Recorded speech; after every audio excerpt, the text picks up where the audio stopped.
I'm not giving my money to this volunteer. Like, he's going to make excuses why he's not getting stuff done.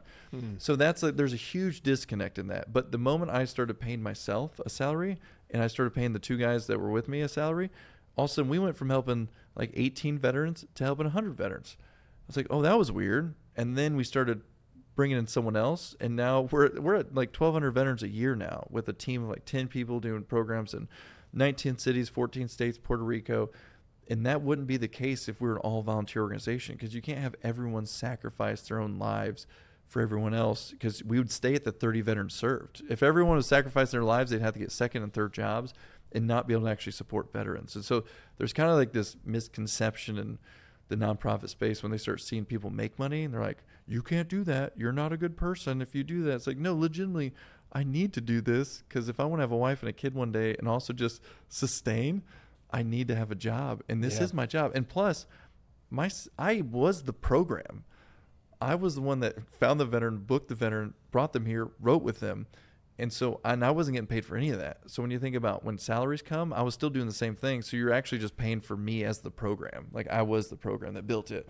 And so that's another way to look at it. But it's crazy how much we scaled and how many more lives we saved because we can pay people now. Yeah, but you also couldn't, there's no way that you could continue scaling if you were the one doing it in person the entire time, because like you can only spread yourself so thin, right? And so it ends up getting to a place where you have to delegate other people or task other people to do it or pay other people to do it, so that way you can help more people and scale, because ultimately that's the reason you started, was to help people. And like, you're going to be able to help a net more amount of people if you have more people on your team. Yeah, and when people are even getting out of college, and even the Marine Corps, I have some high-level people who get out, and imagine if they all went to the nonprofit space, how much better everyone would be. But you'd have to pay them even close to comparable to the other places that are trying to acquire them, because they can't make a life-changing decision being like, oh, yeah, I just got out of Princeton.